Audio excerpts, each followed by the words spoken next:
नमस्कार। Exam happy by Jharkhand channel में आपका स्वागत है। तो दोस्तों जुड़ चुका हूं मैं यहां पर आप सभी के शिक्षक भर्ती परीक्षा को लेकर के। तो आपको हम बताते चले, यदि आप शिक्षक बनना चाहते हैं, यदि आप जेटेट पास करना चाहते हैं, सहायक आचार्य परीक्षा पास करना चाहते हैं, सहायक अध्यापक आकलन परीक्षा पास करना चाहते हैं, अब तक आपने महसूस किया होगा कि यदि आप में से किसी ने फेल किया है तो वो फेल करने की चांसेस जो होती है 2 नंबर, 4 नंबर, 5 नंबर, इसी के अंतराल में लोग फेल करते हैं।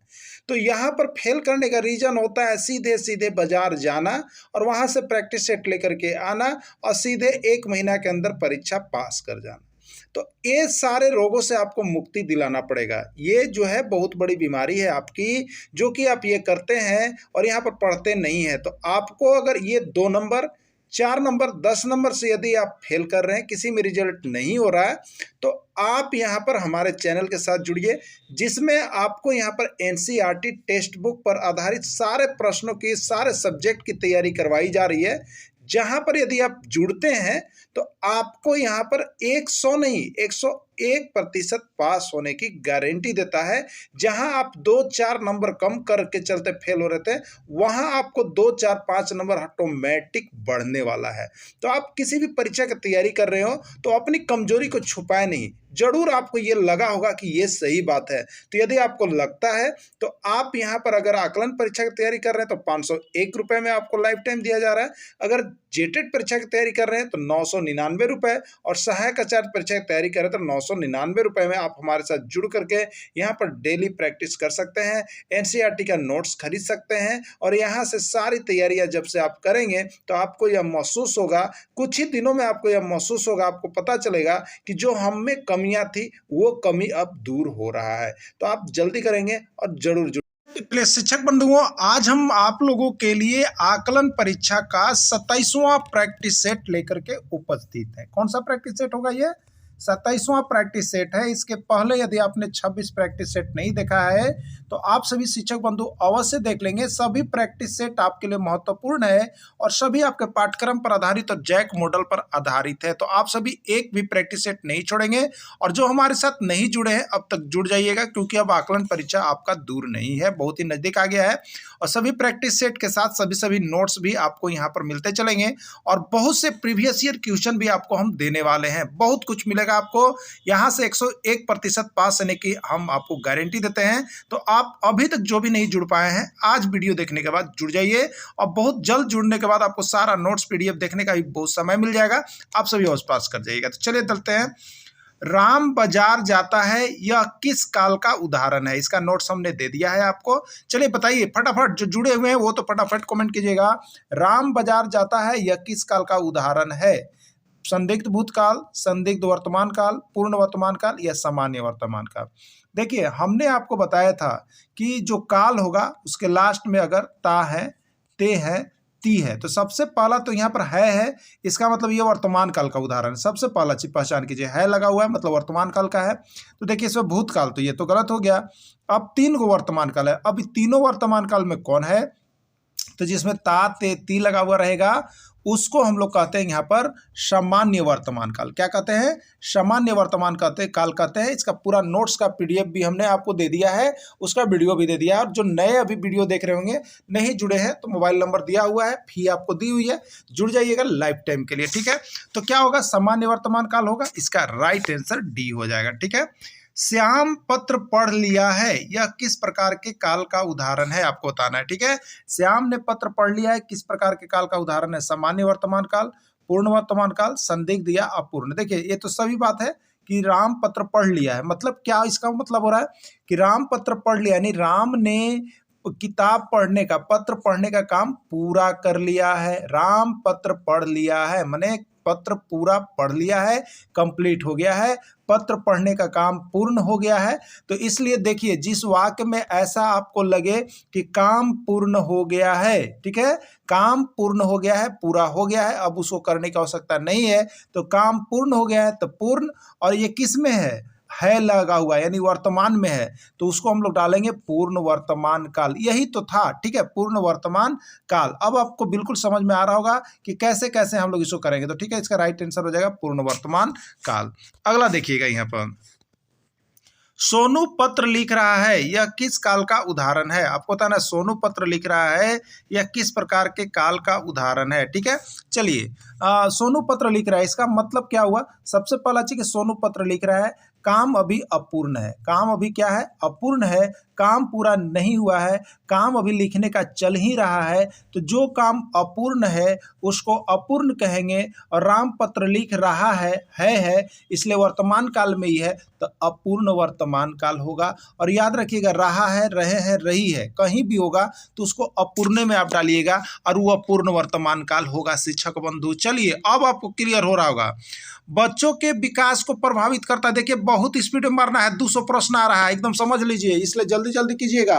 इसीलिए हम आपको देखिए डेली शाम को 7:30 बजे एक प्रैक्टिस सेट करवा रहे हैं कि आपका स्पीड कितना बढ़ रहा है। देखिए नोट्स पढ़ने से नहीं होगा, जब यहाँ पर जब टेस्ट मारते हैं ना तो कॉपी और पेन लेके बैठ जाइएगा और देखिएगा कि क्या प्रश्न में कितना समय लगा और कितना जल्दी मारते हैं, समझ गए? तो अब याद करके यहाँ प्रैक्टिस भी करना है, तो प्रैक्टिस सेट में तो सब कुछ जरूर जुड़िएगा, चाहे कहीं भी रहिए, मोबाइल ले लीजिए, पेन ले लीजिए, 7:30 बजे बैठ जाइएगा। बच्चों के विकास को प्रभावित करता है वंशानुक्रम, वातावरण, जन्म क्रम या सभी। तो देखिए बच्चों के विकास को कौन प्रभावित करता है? वंशानुक्रम, है ना, बोलते हैं कि ये वंशावली है उसका, ये वंशानुक्रम आ रहा है, यानी उसके माता भी तेज तो बच्चा भी तेज, पिता भी तेज तो बच्चा भी तेज, बच्चा चोर, लेकिन सब में नहीं होता, लेकिन वंशानुक्रम होता है। वातावरण भी प्रभावित करता है, यदि आप कहीं पर रह रहे हैं वहाँ सब डॉक्टरी और इंजीनियरिंग की तैयारी कर रहा है तो वहाँ देखिएगा सब डॉक्टर इंजीनियरिंग की तैयारी करे जाता है।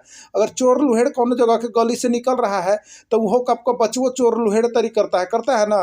और जन्म क्रम, तो ये जन्म क्रम जहाँ होता है उस पर भी असर पड़ता है। और सभी, तो इसका राइट आंसर देखिए क्या हो जाएगा? सभी होगा। सभी जो है बच्चों के विकास को प्रभावित करते हैं। ठीक है, बच्चा में कुछ कर गुजरने वाली अवस्था होती है। देखिए कभी कभी बच्चा, आप देखते होंगे अभी बहुत ज़्यादा केस बढ़ा हुआ है आत्महत्या वाला, बहुत ज़्यादा बच्चा, उसका बच्चा आत्महत्या कर ले, ये किस कंडीशन है? तो ये किशोरावस्था वाला बच्चा है, सभी टीन एज, कौन एज? टीन एज वाला है। इसमें बच्चा चाहे जिस आपको लाइन में चला जाएगा, अगर वो लड़की के पीछे चला गया तो वहीं कर गुजरेगा और वहीं आत्महत्या कर लेगा। अगर पढ़ाई के पीछे चल गया तो वहीं से इंजीनियर डॉक्टर बन के निकलेगा। अगर वो जो है कहीं सिपाही पुलिस में दिमाग लगा दिया तो वहीं से हो जाएगा। तो ये कर गुजरने वाला अवस्था होता है। और देखिए ज़्यादा करके आत्महत्या होता है लड़की वाला में, समझे ना? ये वाला में एकदम तो बहुत दूर रखना है बच्चा लोग के, इसी में होता है। तो बहुत ज़्यादा केस होता है आत्महत्या वाला, तो ये उसी का अवस्था में माना जाता है। ठीक है, किशोरावस्था बच्चों की ऐसी अवस्था है जिस समय उनके जिंदगी में आंधी और तूफान की स्थिति बरकरार रहती है और कुछ कर गुजरने का समय होता है। तो ये तो आपको देखिए बहुत बड़ा है, मतलब आपको बता दे रहे हैं 1001 बारी प्रश्न अभी तक देखिएगा, यूपी, एमपी, छत्तीसगढ़ और उत्तर प्रदेश को ही देखिएगा, ये सब जगह मिल रहा है आपको ये प्रश्न बार बार। ठीक है, तो ये कर गुजरने का समय होता है। ठीक है, छठी के दूध याद आना मुहावरा का अर्थ क्या है? प्यारा दिन लगाना, सुनहरा पल याद आना, अच्छा कार्य करना या कठिनाई का अनुभव करना। तो देखिए बहुत बार आया है छठी का दूध याद करना, आपको बता दे रहे हैं। कोनो एग्जाम आप दे रहे होंगे ना, तो हिंदी जोन में सिलेबस उसमें मुहावरा आदम आता ही है। तो छठी का दूध याद करने का मतलब बहुत कठिनाई अनुभव करना। जब कभी कभी कुछ काम आप ऐसा करते हैं तो आप मुंह से निकलता है भैया छठी के दूध याद आ गलो, मतलब आज बड़ी कठिन काम करला हमारा पढ़ लो। ठीक है, जान हथेली पर रखना मुहावरा के क्या अर्थ है? मौत आना, मृत्यु हो जाना, मौत की भी परवाह नहीं करना या कोई नहीं। तो देखिए जान हथेली पर रखना मुहावरा का क्या अर्थ है? मौत आना ये नहीं होगा, मृत्यु हो जाना ये नहीं होगा, मौत की भी परवाह नहीं करना, मतलब कुछ कुछ कहते हैं कभी कभी, अरे भैया ये देखो जान हथेली पर रख रहा है, मतलब कि मौत की भी परवाह न करके उस काम को करना। और वो लोग बहुत साहसी होते हैं जो इस प्रकार के कार्य करते हैं। ठीक है, बहुत साहसी आदमी होते हैं। टस से मस न होना मुहावरा का अर्थ है बात को बढ़ाना, अपने बात पर अडिग रहना, लगातार प्रयास करना या कोई नहीं। कभी कभी देखते हैं और जब दुकान में जाते हैं तो कह दिया कि 200 रुपया लेंगे एकर, तो वो देखिए 200 रुपया से ना आगे होता है ना पीछे, तो कहते हैं एकदम टस न मस होइएगा, मतलब अडिग रहना एकदम। 200 कह दिए तो 200, मैंने टस से मस न होना, मैंने अपने बात पर कहा हो गया अडिग रहना। इहो आया है बहुत बार आपका मुहावरा में, समझ गए? सब खाली इंपॉर्टेंट किचन, खाली समय देखिए आपको जो है यहाँ पर आप प्रैक्टिस सेट में अपना समय देखिएगा कि कितना जल्दी हम मार रहे हैं और कितना जल्दी सही डिसीजन ले रहे हैं। ठीक है, और कितना सही कर रहे हैं लास्ट में कमेंट जरूर कर दीजिएगा। कलेजे पर पत्थर रखना मुहावरा का अर्थ है आपा खोना, पागल हो जाना, विश्वास से काम नहीं करना, सब्र करना। कलेजे पर पत्थर रखना, तो तो ये देखिए कलेजे पर पत्थर रखने का मतलब क्या हो जाएगा बताइए, सब्र करना। बहुत लोग कहते हैं एक आदमी जो है बार बार एक टीचर के गाली दे रहा था, शिक्षक के गाली दे रहा था, शिक्षक के गाली एक आध को तो कभी कभी देखते होंगे यहाँ पर केजरीवाल के 2-4 थोपियों लोग मार देता है, न मार देता है। लेकिन बताइए वैसने आदमी दुनिया में लाइफ में कुछ करता है, दिल्ली के पूरा कब्जा कर लिए कि ना कर लिए हैं। तो ये कलेजा पर पत्थर रखना, जे आता है चप्पलों के जूता माला पहना दिया, लेकिन कितना सब्र रखे, यानी कलेजा पर पत्थर रखे। ऐसा ऐसा बहुत कम आदमी मिलता है, जो आदमी ऐसा होता है ना वो दुनिया में बहुत आगे पढ़ता है। तो आप लोग भी देखिए यहाँ पर कलेजा पर पत्थर रखते रहिएगा, आकलन परीक्षा देने जा रहे हैं ना, एकदम कलेजा पर पत्थर रखिएगा और सब्र करके जुड़ के पढ़िएगा ना, तो देखिए आपको यहाँ पर बहुत अच्छा होगा। कान पर जू न रेंगना मुहावरे का अर्थ क्या है? पागल बना देना, होशियार होना, समझाने का कोई प्रभाव नहीं पड़ना, सब्र करना। कभी कभी आप लोग देखते होंगे एक बच्चा के बार बार कह रहे कि बच्चा तू ऐसे ना करो, ऐसे ना करो, ओकरा गाली न दो, गाली न दो। लेकिन जब आप जा रहे तो आपके बगले से पिछवड़िए से 2 बार गाली दिया, फिर 2 बार गाली दिया। तो अब क्या करना है, कर मने तो कहते हैं तोरा कान पर जू ना रेंगा हो जी, मतलब समझाने के कोई प्रभाव नहीं पड़ रहा है, उस बच्चा पर पड़ रहा है। आप कहें गाली न दीजिएगा, आप पिछुआ से गुजर के एक बार गाली दिया, फिर अगुआ से गुजर के गाली दिया, एकर मने समझाने के कोई प्रभाव न पड़ना, एकर हो जाएगा कान पर जू न रेंगने के मतलब। ठीक है। काया पलट होना मुहावरा का अर्थ है पूरी तरह बदल जाना, मर जाना, भाग जाना या पलटी मारना, या पलटी मारना। देखिए कहते होंगे, बहुत बार कहे होंगे कि ये गरीब था लेकिन अब तो एकर 4 तल्ला घर बना दिया बेटवा, मतलब काया पलट हो गया, ओकर काया पलट हो जाना। एकदम कहते हैं एकर तो काया पलट हो गया, एकदम गरीब था एकदम अमीर, उल्टा माने पूरी तरह बदल जाना। काया पलट यानी पूरी तरह से क्या हो जाना, बदल जाना। ठीक है। चलिए, यदि प्लस का अर्थ माइनस है, माइनस का अर्थ जोड़ है, गुना का अर्थ भागा है, भागा का अर्थ गुना है, तो 3 + 3 गुने 3 भगे 3 के मान है 1 है, 2 है, 0 है, 3 है। क्या होगा? चलो यही देखिए, यहीं पर बनाते हैं फटाक से, एकदम कॉपी पेन लिए है ना। प्लस के अर्थ का है माइनस, तो जहाँ प्लस हो गया वहाँ क्या कर लीजिएगा, माइनस। अब देखिए यहाँ गुना दिया है, तो गुना का अर्थ देखिए कहाँ है, कोमा के बाद देखिए कि यहाँ पर गुना का अर्थ है भागा, तो यहाँ भागा दे लीजिए, क्या दे लीजिए, भागा। अब देखिएगा ये भागा, तब भागा के अर्थ देखिए कोमा के बाद यहाँ दे रहा है, भागा का अर्थ है गुना, तो यहाँ गुना कर लीजिएगा। अब बताइए पहले केकर काम होगा, तो पहले भागा के बदमसवा के नियम बताए हैं कि ना बताए हैं, तो इस पर अलग नोट्स आपका रीजनिंग का दिए हैं, और रीजनिंग तो अब आपका समाप्त तो हो गया ना। तब भागा, तो सबसे पहले भागा के काम कीजिएगा, तो 3 भागा 3, तो क्या बचेगा 1, यानी हो गया 3। अब प्लस 3 भागा 3 1। अब देखिएगा यहाँ पर गुना है, अब क्या है, गुना, तो 1 गुना 3। तो अब के कर काम कीजिएगा, तो गुना के, तो 1 3 के 3, तो 3 प्लस का हो गया 3, 3 3 6 हो रहा है। क्या हो रहा है यहाँ पर, 6 हो रहा है। ठीक है। अच्छा, यहाँ पर लगता है कि किसी का चिन्ह हमने गलत कर दिया है। अच्छा, प्लस का अर्थ माइनस था, तो 3 - 3 हो जाएगा, तो यहाँ पर 0 हो जाएगा। ठीक है। प्लस का अर्थ क्या था, माइनस था, हमने यहाँ पर मिस्टेक किया था, अभी प्लस यहाँ पर रख दिए थे, तो प्लस का अर्थ माइनस था। ठीक है।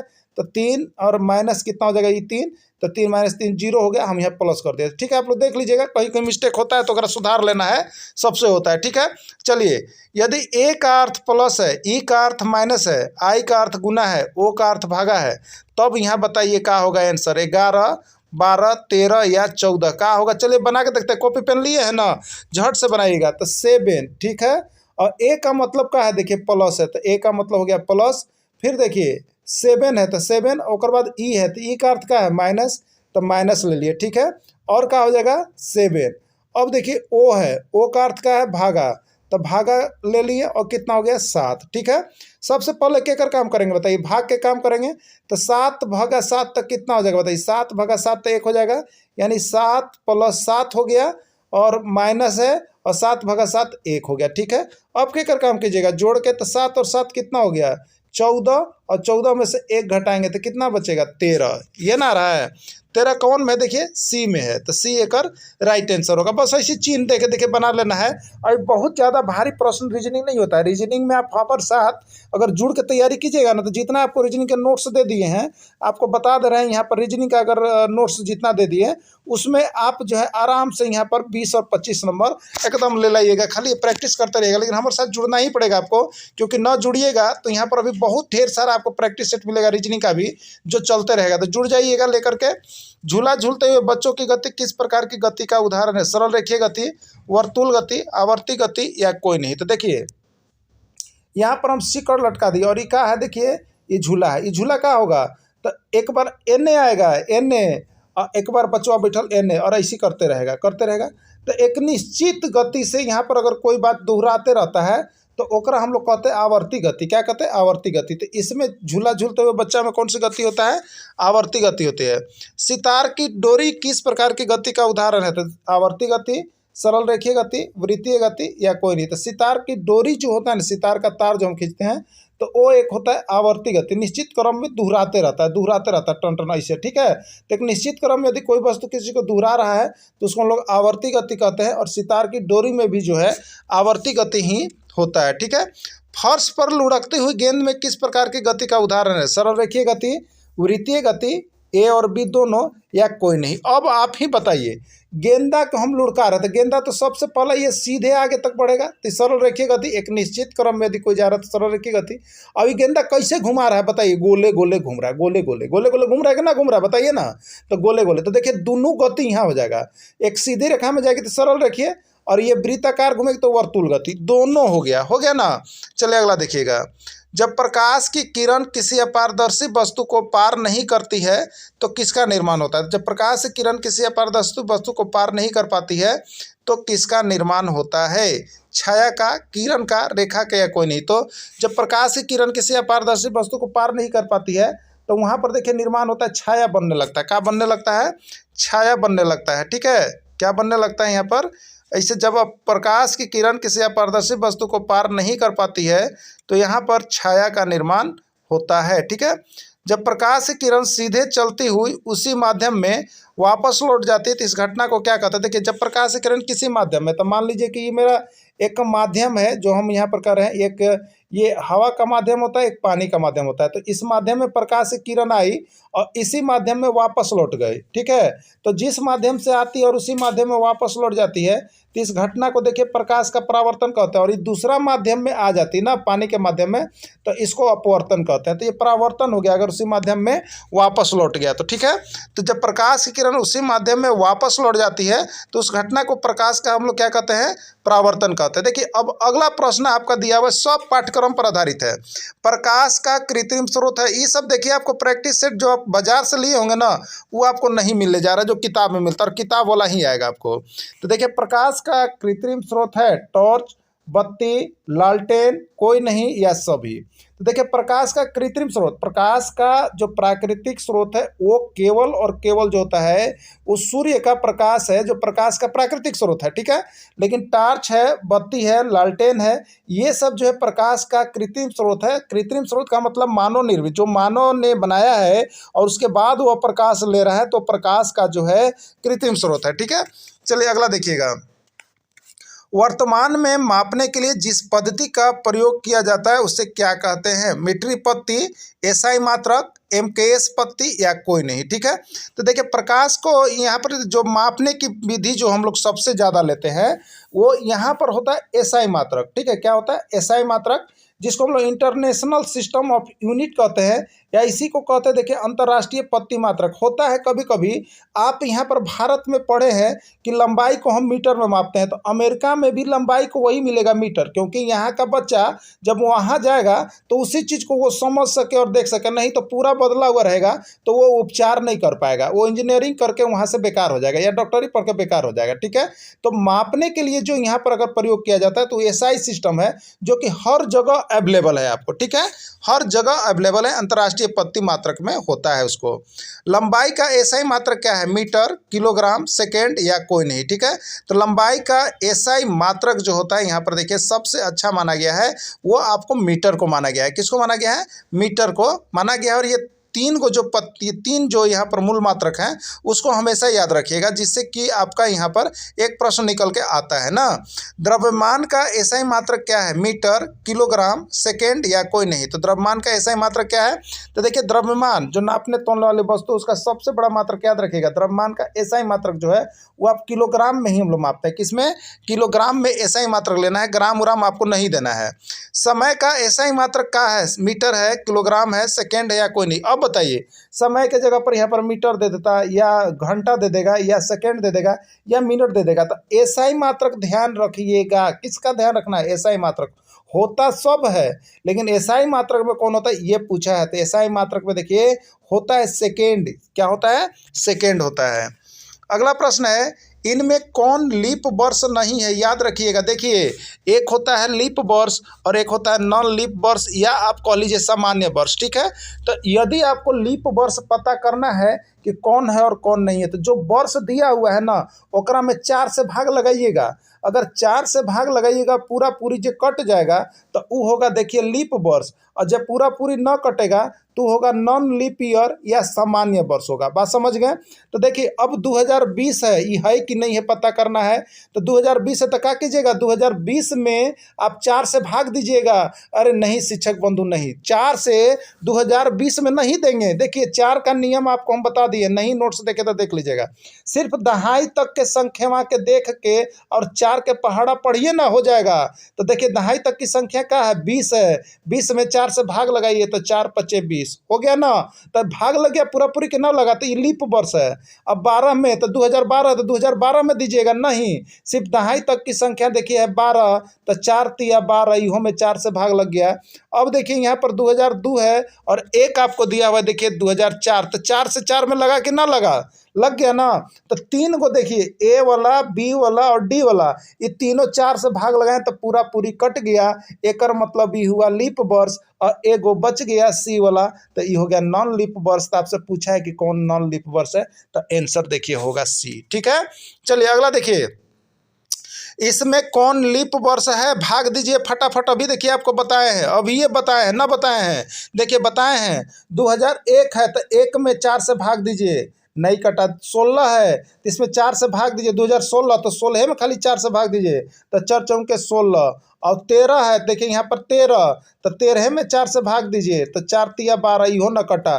तो कटा कौन? सिर्फ 2016 वाला कट रहा है, 16 कट रहा है ना, इसलिए 2016 कटा। तो यह लीप वर्ष है। अब बाकी जो है नॉन लीप वर्ष है, तो इसका राइट आंसर बी हो गया। ठीक है, केरल का प्रमुख नृत्य है, देखिए नृत्य याद कर लीजिएगा आप लोग। यहाँ पर जे सामाजिक विज्ञान के हैं या पर्यावरण अध्ययन के हैं, नृत्य एगो आपको छपने जा रहा है एग्जाम में जी। केरल का प्रमुख नृत्य है मोहिनीअट्टम, कथकली, ए और बी दोनों, डांडिया। ठीक है, तो देखिए केरल का प्रमुख लोक नृत्य जो है वो मोहिनीअट्टम और कथकली दोनों ही जो केरल का प्रमुख लोक नृत्य है। लेकिन डांडिया कहाँ के है? तो डांडिया जो है यहाँ पर कहते हैं हम लोग गुजरात के। ठीक है, उड़ीसा का प्रमुख नृत्य है, कौन है? ओडिसी, कथकली, डांडिया या कोई नहीं। ठीक है, तो उड़ीसा का प्रमुख लोक नृत्य जो है वो देखिए आपका होता है ओडिसी। याद रखिएगा, उड़ीसा और ओडिसी एकदम याद रखिएगा, उड़ीसा से ओडिसी से बना है, इसलिए उड़ीसा के लोक नृत्य क्या होगा? ओडिसी होगा। ठीक है, चलिए पंजाब का प्रमुख नृत्य है ओडिसी, मोहिनीअट्टम, डांडिया या भांगड़ा। तो पंजाब में क्या होता है? भांगड़ा। तो कभी कभी आप लोगों को करण अर्जुन के गाना भी सुने होंगे, फिल्म अगर देखे हो तो, भांगड़ा पाले आजा आजा, सुने कि नहीं सुने हैं? तो भांगड़ा पाले मतलब पंजाबिया वाला है ना, तो पंजाब लोग भांगड़ा पालता है, समझ गए, पंजाब में। तो भांगड़ा जो है वो पंजाब का लोक नृत्य है, बैठा लीजिएगा, 5001 बार आया है। तमिलनाडु का प्रमुख नृत्य है भारत नाटकली, भारतनाट्यम, उड़ीसा या कथकली। देखिए आप लोग को बता देते, कभी कभी ऑप्शन हो देखिएगा, समझ गए, कभी कभी ना होकर आंसर याद आया तो बाकी कुछ के तो आपको याद होगा ना। तो कथकली कहाँ के बता दिए, बताइए, ये तो केरल में चढ़ गया। उड़ीसा कहाँ, ओडिसी कहाँ के बता दिए, तो उड़ीसा में चल गया। अब भारतनाट्यम कोनो के है ये नहीं है, तब बच्चा कौन चीज? भारतनाट्यम। तो भारतनाट्यम केकर हो गया? तमिलनाडु के हो गया। किसका हो गया? तमिलनाडु का हो गया।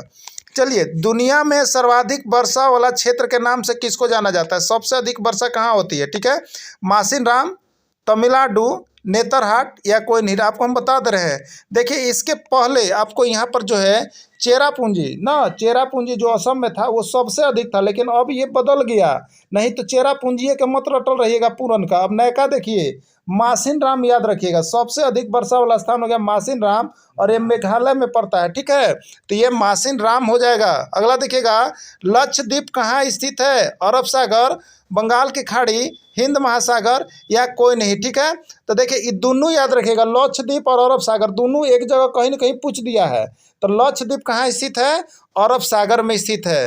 अंडमान एवं निकोबार द्वीप समूह कहाँ स्थित है? अरब सागर, बंगाल की खाड़ी, हिंद महासागर या प्रशांत महासागर। तो देखिए लक्षद्वीप कने हो गया, अरब सागर में हो गया ना। तो अब देखिए अंडमान और निकोबार द्वीप समूह कहाँ होगा, तो बंगाल की खाड़ी में होगा। बस ये याद रखिएगा, दोनों ना बंगाल की खाड़ी में स्थित है। बर्फ का पिघलना किस प्रकार के परिवर्तन का उदाहरण है, उत्क्रमणीय परिवर्तन, अनुत्क्रमणीय, ऑक्सीकरण या अवकरण। देखिए आप लोग दिमाग में बैठा लीजिए, एक पूरा वीडियो हम दे दिए हैं, अब पूरा नोट्स दे दिए हैं। अब यदि आप लोग पैसा के कंजूसई करके ना पढ़िएगा तो 2000 रुपया आपका नुकसान जा रहा है, समझे। तो देखिए बर्फ का पिघलना, आप याद रखिएगा बर्फ जो है वो कैसे बना होगा, तो पानी के सामान्य तापक्रम पर जब ठंडा हुआ होगा 0 डिग्री सेल्सियस पर, तो अभी क्या बन गया होगा बताइए, तो ये बर्फ बना होगा। तो पानी बर्फ बना, लेकिन बर्फ जब यहाँ पर 10, 20, 30, 40 डिग्री जैसे सेल्सियस तापमान होने लगेगा तो बर्फवा क्या होगा, पिघलेगा। तो पानी से बना बर्फ, अब बर्फ ही फिर किस अवस्था में आ गया, पानी की अवस्था में। तो जो अपना पूर्व अवस्था में आ जाता है, जो अपने पहले की अवस्था में आ जाएगा, उसको कहिएगा उत्क्रमणीय। और जो पहले के अवस्था में कभियो ना आएगा तो ओकरा कहिएगा अनुत्क्रमणीय। तो बर्फ का पिघलना अब आपको पता चल गया, पानी से बना था बर्फ, अब बर्फ से फिर बना पानी, यानी पूर्ण पहली अवस्था में आ गया, इसलिए ये हो जाएगा उत्क्रमणीय। ठीक है, चलिए अगला देखिएगा। यहाँ नोट्स वाले के लिए देखिए नोट्स भी हम बना दिए हैं, नोट्स एकदम परचेज कीजिए।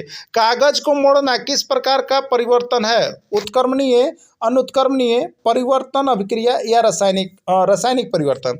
देखिए मान लीजिए एक आप बड़ा कागज लीजिएगा, ठीक है, बड़ा कागज, अब ओकरा आप हाथ से मोड़ दीजिए कड़कड़ा के, या ओकरे आप कुछ फिगर बना दीजिए, काट कुट आपको नहीं करना है, मोड़ दीजिए, अब फिर उसको खोलिएगा तो इसने कागज हो जाएगा कि ना हो जाएगा, हो जाएगा ना।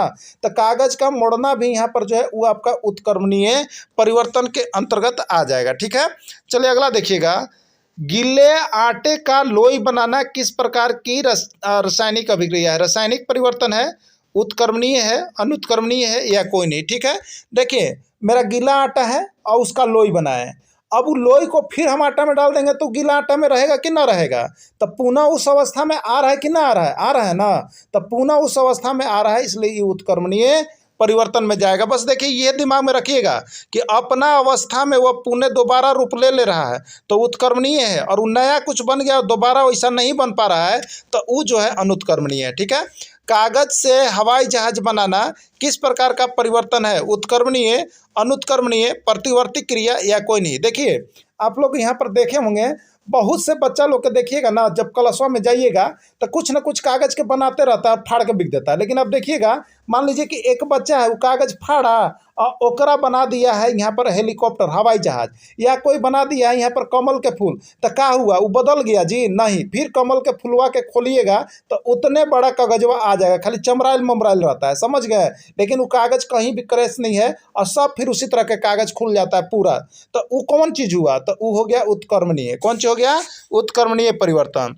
अब अगला है, निम्न में से कौन सा कथन सत्य है, लड़के बुद्धिमान होते हैं, लड़कियां अधिक बुद्धिमान होती है, बुद्धि का लिंग के साथ कोई संबंध नहीं है, सामान्यतः लड़के लड़कियां से अधिक बुद्धिमान होते हैं। एकदम देखिए ये पूरा सही बात है।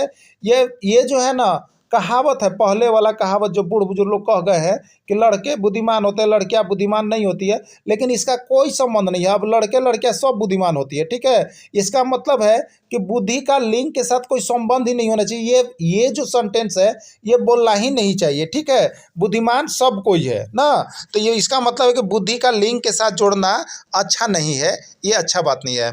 व्यक्तिगत शिक्षार्थी एक दूसरे से भिन्न होते हैं विकास की दर से, विकास क्रम में, विकास की सामान्य क्षमता में, या बुद्धि सामान्य है। तो देखिए कोई भी शिक्षार्थी या कोई भी आदमी देखिएगा, अगर एक जगह आपको हम बता दे रहे हैं 50 गो आदमी के खड़ा कर लीजिए, या 10 गो आदमी के खड़ा कर लीजिए, या 5 गो आदमी के खड़ा कर लीजिए, कौनों के एक तरह न मिलेगा विकास की दर, सबके अलग अलग होता है, क्योंकि उसका वंशानुक्रम, वातावरण, जन्मक्रम सब पर प्रभाव पड़ता है बच्चा के ना।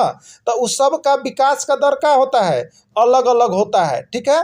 तो वो विकास की दर में अंतर पड़ता है सभी बच्चों का। अगला प्रश्न है, 6 से 10 वर्ष की अवस्था में बालक रुचि लेना प्रारंभ करता है धर्म में, मानव शरीर में यौन संबंधी में या विद्यालय में। ठीक है, तो 6 से 10 वर्ष के बालक जो होता है वो धर्म में नहीं लेता है, न मानव शरीर में लेता है, न यौन संबंध में। वो विद्यालय में बड़ा आनंद से जो है मन लगाता है, विद्यालय में जाता है और बच्चा के साथ खेल के आता है, बड़ा खुशी खुशी आता है। सब 6 से 10 साल विद्यालय में आदमी मन लगाता है। निम्न में से कौन बुद्धिमान बच्चे का लक्षण नहीं है? बुद्धिमान बच्चे का लक्षण नहीं है, दिमाग में रखिएगा, न तो सब नहीं वाला तो कहीं तो देखबे ना करते। खाली सोचिएगा कि कौन बुद्धिमान बच्चे का लक्षण, और जल्दीबाजी में नहीं दिखता है।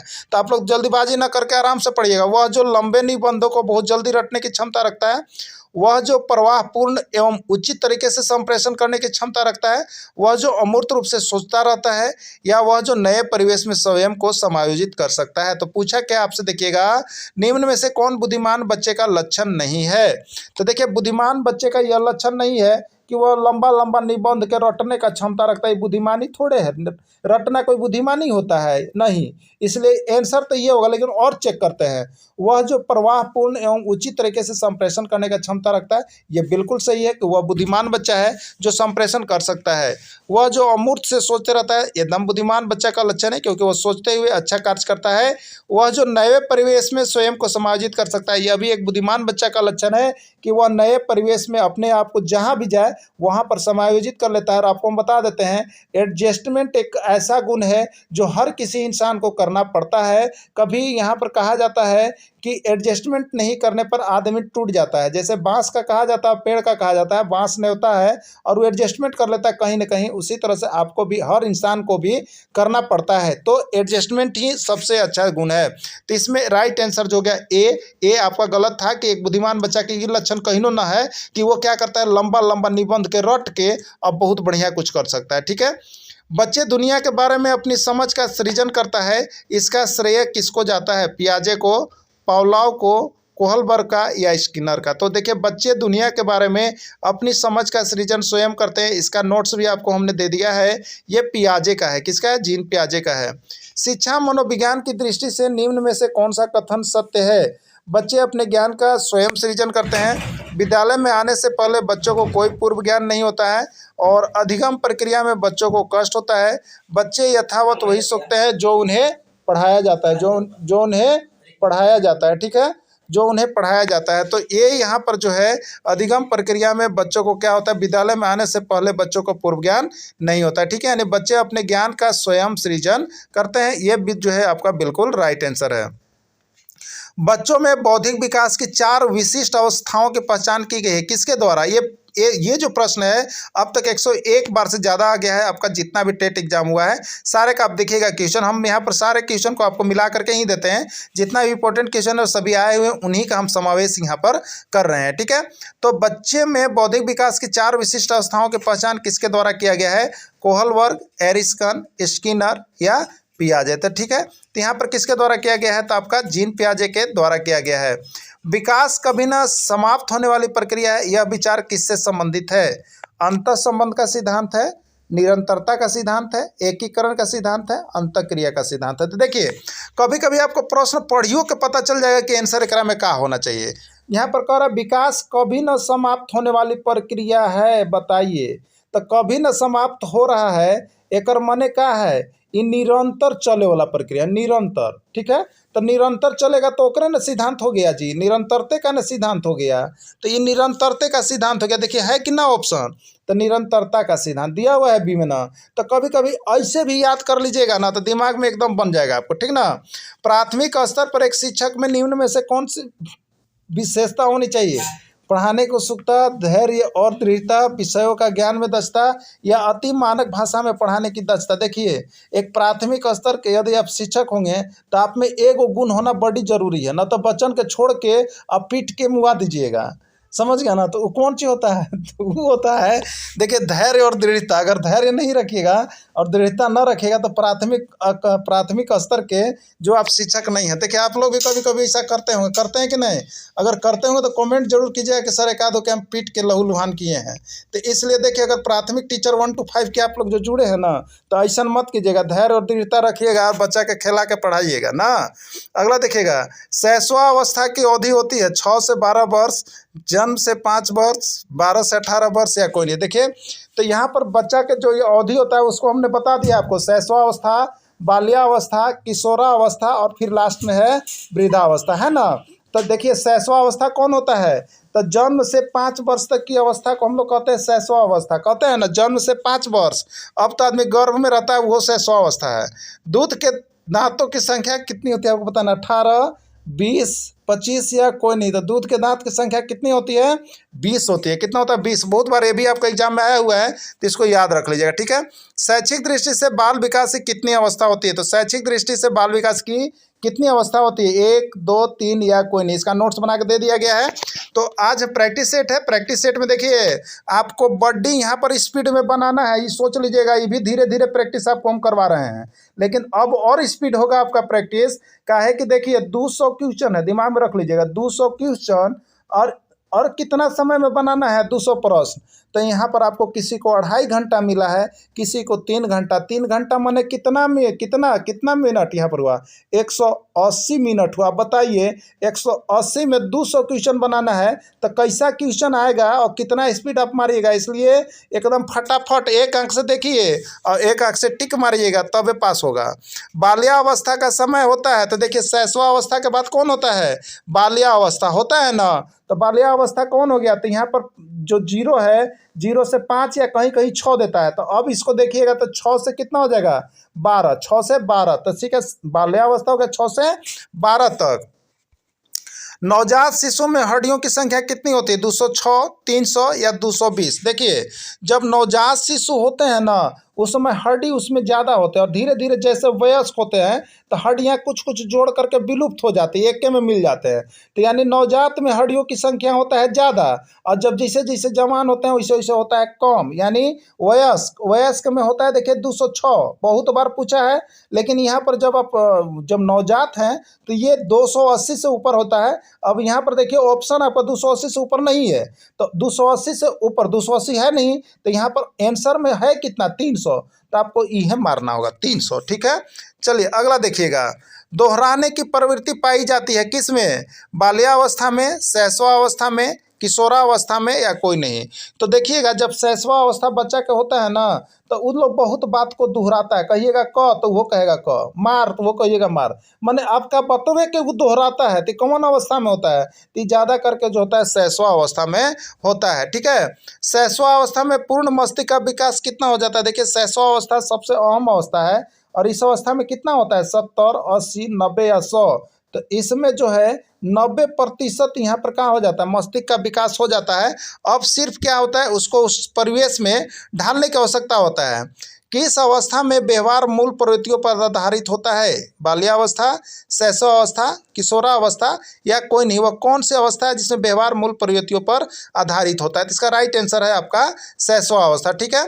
गिरोह या गैंग वाली अवस्था कहा जाता है, किस अवस्था में बच्चा गिरोह बनाने लगता है, बाल्यावस्था, शैशवावस्था, किशोरावस्था या कोई नहीं। तो ठीक है, देखिए यहाँ पर ऐसे तो किशोरावस्था जो है यहाँ पर तनाव वाला अवस्था माना जाता है, और कुछ कर गुजरने वाला अवस्था होता है। इसमें बच्चा जो होता है बहुत अधिक चिंतन करता है ना। लेकिन बाल्यावस्था जो होता है, बच्चा विद्यालय में मन लगाता है। विद्यालय में जब मन लगाता है ना, तो वहाँ बहुत सब झुंड और ग्रुप बनाता है, ये हमर ग्रुप है, तो ये हमर ग्रुप के है, हमर गैंग के है। तो गैंग वाला अवस्था जो है ना, वो बाल्यावस्था में जाएगा, समझ गए।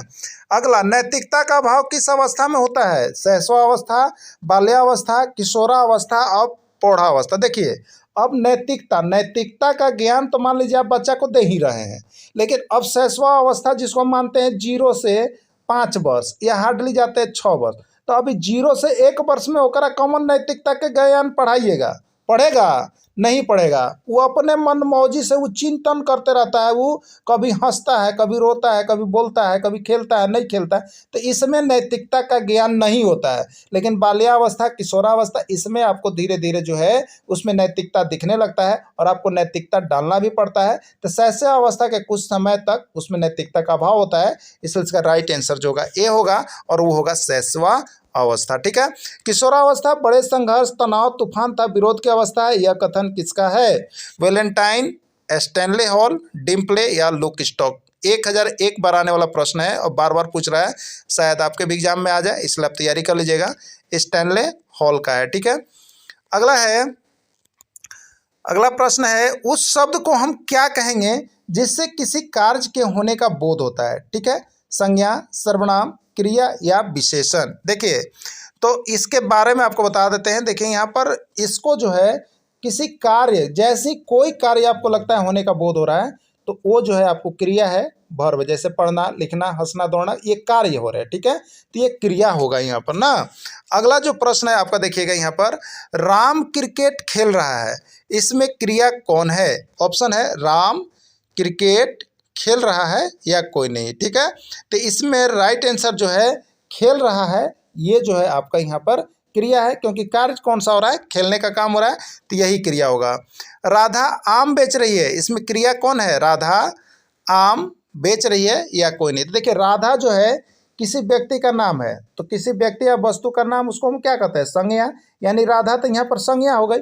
और आम जिस पर प्रभाव पड़ता है बेचने का ना, उसको हम लोग क्या कहते हैं? ऑब्जेक्ट यानी कर्म कहते हैं, तो आम कर्म हो गया। लेकिन बेच रही है, यह क्रिया कर रही है, काम यह कर रही है, किसका? अरे बेचने का काम हो रहा है, तो जो काम हो रहा है ओकरा हम लोग कहते हैं क्रिया। तो बेच रही है क्रिया, यही क्रिया हो गया ना। अगला है, इसमें किस वाक्य में सकर्मक क्रिया है? अब याद रखिएगा, सकर्मक क्रिया और अकर्मक क्रिया दिमाग में बना लीजिएगा, और जिनको दिमाग में नहीं होगा वो नोट्स जाकर देख लीजिएगा, क्योंकि क्रिया का पूरा फुल नोट्स का पीडीएफ आपको दे दिए हैं, अब वीडियो भी दे दिए है, ठीक है। तो देखिए सकर्मक क्रिया और अकर्मक क्रिया, जिसमें ऑब्जेक्ट लगा हुआ रहेगा, जिसमें कर्म लगा हुआ रहेगा वो सकर्मक है, और जिसमें कर्म नहीं लगा हुआ रहेगा वो अकर्मक है। रमेश दौड़ता है, तो रमेश सब्जेक्ट है और दौड़ना क्रिया है, लेकिन इसमें कर्म है ये नहीं है, ठीक है। अब देखिएगा रमेश सोता है, रमेश तो यहाँ पर संज्ञा हो गया यानी सब्जेक्ट हो गया, और सोना क्रिया हो गया, इसमें ऑब्जेक्ट नहीं है, कर्म नहीं है, यानी ये अकर्मक है, ये भी अकर्मक है। अब देखिएगा रमेश विद्यालय जाता है, अरे भैया मिल गया, रमेश हो गया सब्जेक्ट, जाता हो गया यहाँ पर क्या चीज़ हो गया? आपका वर्ब। अब विद्यालय जो है यहाँ पर कर्म है, ऑब्जेक्ट है, और जेकरा में ऑब्जेक्ट लगल है वो है सकर्मक, तो एकरे कहेंगे सकर्मक, ठीक है। चलिए अब समझ गए होंगे। बहरा दौड़ता है, कौन सी क्रिया है? अकर्मक, सकर्मक या प्रेरणार्थक या कोई नहीं। तो यहाँ पर देखिए बहरा दौड़ता है, एक मैंने कहा है एक सब्जेक्ट है और एक यहाँ पर वर्ब है, ऑब्जेक्ट इसमें गायब है, तो जिसमें ऑब्जेक्ट नहीं है वो अकर्मक है। ऑब्जेक्ट है ये नहीं है जी, तो अकर्मक है, याद रखिए ना, अकर्मक क्रिया, ठीक है। चलिए इसमें किस वाक्य में अकर्मक क्रिया है? चुनिएगा। राम फुटबॉल खेलता है, वे आम खाते हैं, श्याम पुस्तक पढ़ता है और वह हंसता है, ठीक है। तो देखिए अब चुनेंगे हम लोग, राम फुटबॉल खेलता है, सब्जेक्ट भी है, वर्ब भी है और ऑब्जेक्ट भी है, तो तीनों है मतलब सकर्मक। वे आम खाते हैं, सब्जेक्ट, वर्ब और ऑब्जेक्ट तीनों मतलब सकर्मक। श्याम पुस्तक पढ़ता है, सब्जेक्ट, वर्ब, ऑब्जेक्ट तीनों सकर्मक। और वह हंसता है, केवल सब्जेक्ट है और वर्ब है, ये अकर्मक हो गया, ठीक है। यानी राइट आंसर कौन हो गया? डी हो गया। बस चुनते रहिएगा ऐसे ही, समझ गए? ऐसे चुनते रहिएगा, क्लियर हो जाएगा।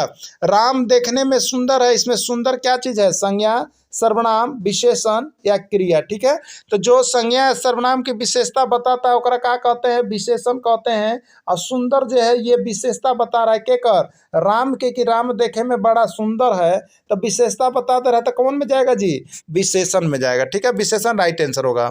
वह झगड़ालू आदमी है, इसमें विशेषण है, अरे भैया उसका गुण का है, झगड़ता है, तो वह झगड़ालू है, झगड़ालू विशेषण हो गया, जो गुण है वह विशेषण है, तब झगड़ालू हो गया।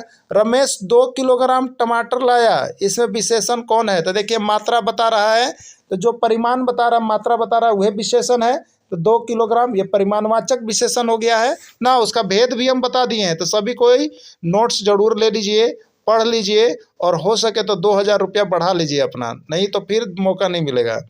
शीला ने 2 मीटर कपड़ा खरीदा, यह किस प्रकार का विशेषण है? गुणवाचक, परिमाणवाचक, संख्यावाचक या सार्वनामिक, ठीक है। देखिए 2 मीटर का बता रहा, याद रखिएगा 2 मीटर जो है यहाँ मात्रा है या परिमाण बता रहा है ना। तो परिमाण बता रहा है कर मैंने कौन विशेषण होगा? परिमाणवाचक विशेषण होगा, और एक राइट आंसर देखिए बी होगा। अगला है राम सच्चा आदमी है, यह किस प्रकार का विशेषण है? यहाँ पर देखिएगा विशेषण है राम सच्चा, देखिए सच्चा, इस सच्चा क्या चीज़ है? होनेस्टी क्या चीज़ है बताइए? गुण है। क्या है? गुण है। तो ये सच्चा विशेषण है, लेकिन यह गुण है सच्चा किसी का, तो गुणवाचक विशेषण होगा। कौन सा विशेषण होगा? गुणवाचक विशेषण होगा। ठीक है।